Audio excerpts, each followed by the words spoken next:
Hello, welcome to the Greystone Manor podcast. I'm your host, ProPro, and this is a spooky August transition. I wrote a blog post on this topic, and I will be sure to link that down below in case you're looking for a quick 5 to 8 minute read. On the blog, I do go over certain activities you can do in August and September to kind of help with this transitional time frame. Here on the podcast, I kind of want to get more into the nitty gritty of the magical, eerie feeling that we have during this time. So let's get into it. For myself, August 1st represents the closing of the lighter half of the year. So from August 1st to Halloween, which is October 31st, I see this time frame, these 3 months, so August, September, October, as a transition time, a time that we are moving into the darkness, like fully moving into it. So for myself, this feels spooky.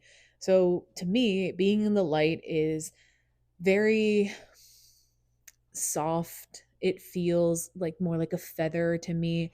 It feels a little bit more gentle. It also feels like it nourishes a lot of creativity, activity, just getting outside, being one with nature, like really connecting with a lot of energy and spirit outside of yourself. As we transition into this darkness, as we transition to the dark gate before it opens, I see this as this weird balance of wanting to possibly connect to something outside of us, but possibly getting trapped inside of our own head with our own thoughts, opinions, questioning a lot of different things. And I'd like to see this in the tension that I can feel in the air. So there are moments I do ride motorcycles, so I notice this a little bit more. But when I am riding, I will feel warm because the sun feels like it's warming me up. It's trying to charge me. It's trying to say, like, yes, feel gentle, feel creative, like connect with nature. But there's this cold, brisk feeling, like cutting right through me, where I'm just like, ooh, that does not feel like summer weather. That doesn't feel like a summer breeze. This feels cold. This feels intentional. And when I feel that, I'm like reminded with these goosebumps of, oh my gosh, the transition is here. Also, during this time, for some reason, this is when, especially August, this is when I really like to load up on a lot of ghost stories or lore that might be a little bit more eerie and kind of creepy because there is still enough sunlight when it goes down that it doesn't leave the darkness as the main character. Like, I can read a scary story around 7, 8 o'clock at night, or maybe start a bonfire around 7 or 8 o'clock at night, and there's still enough light or twilight where I don't feel as spooked out. When we get closer to October and the sun starts setting a lot closer to like 6:30, 7 o'clock, that kind of feels creepy to me. That feels scary. That feels like, oh God, we're going to be sitting in this unknown for a lot longer than what I'm comfortable with. So, telling these spooky stories, I love doing that in August. It just feels right with a bonfire because it will keep you warm, but it's not freezing outside. So, you can kind of just relax a little easier. And one story that I read a few Augusts ago, like a few years ago, in August, I got it from this book called Spooky Pennsylvania.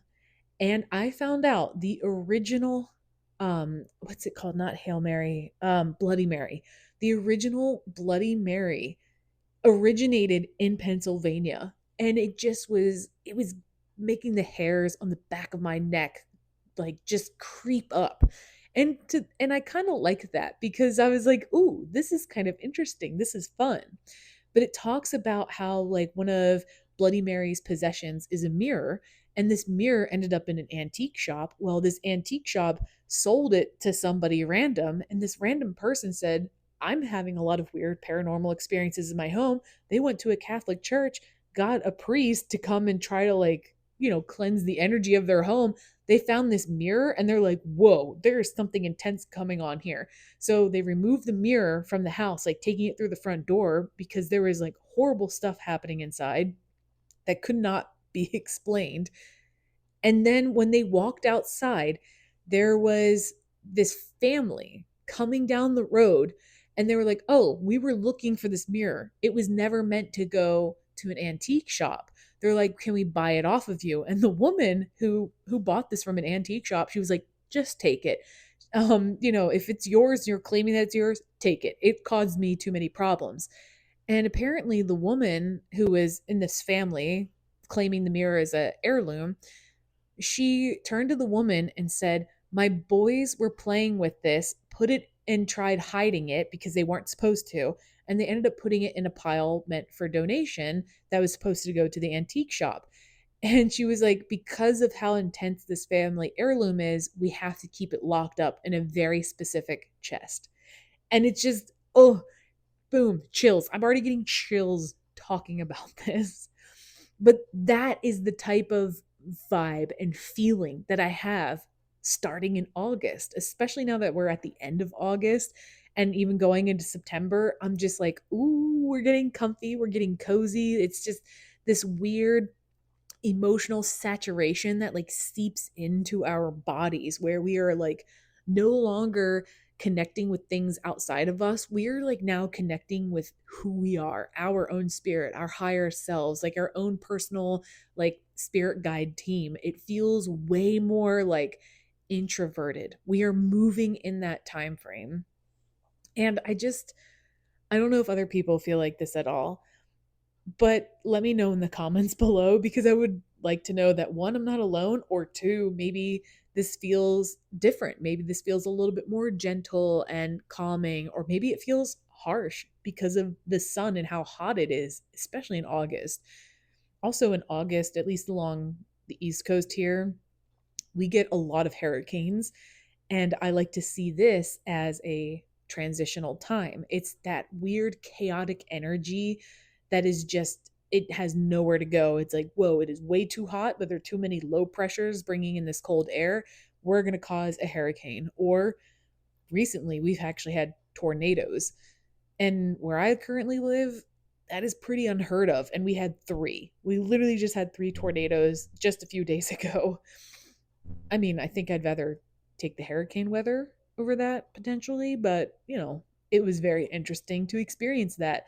And after these tornadoes came through, I got that intuitive feeling of we're not we're not meant to be comfortable right now in this transition. We're not meant to be comfortable between summer and fall because by the time we get into fall, I just kind of have this vibe and feeling that there will be moments of deep rest and relaxation, but I also feel like this is the time for us to actually look in the mirror, like Bloody Mary here, but like actually look in the mirror and look at ourselves and really question, what do I believe in? What do I want to bring with me into the fall, the colder half of the year, the fall, the winter, even like the end of winter.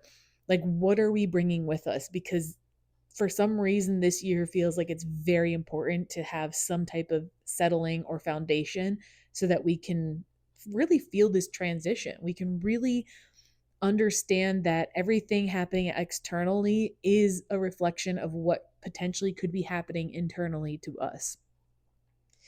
So yeah, that is my little ramble, at least on that. I know I got a little off track with the story of Bloody Mary, but it just really set the tone for me all those years ago. And now this is the time frame where I'm like, yep, this is creepy. This is the time to consume creepy content because by the time Halloween comes around, for some reason, if I consume creepy content around Halloween, it doesn't have as much of an impact. I just feel like, oh, we've already been preparing for this. And I'm kind of glad. But then there's also moments where I'm like, if I dive too much into the creepiness, then I won't be able to enjoy the next day after Halloween, November 1st, which is like All Saints Day or the Day of the Dead, where you can really connect with spirits. But I'll be sure to talk about that closer to that time frame.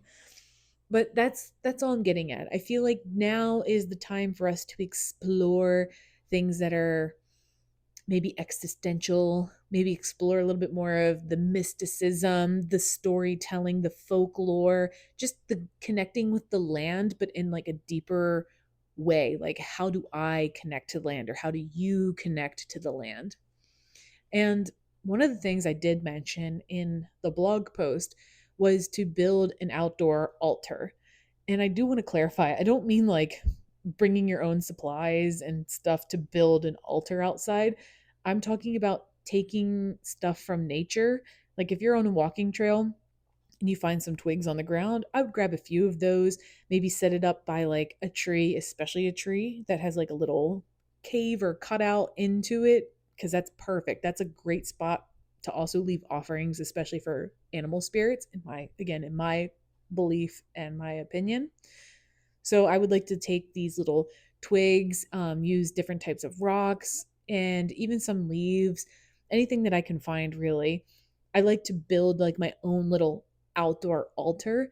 And in the event that I tend to bring something with me, which I'll usually bring leftover, like little small amounts of tea, I would like to just dump a little bit of that herbal tea out on the altar and just pretty much say, okay, I'm here to accept the transition from summer to fall.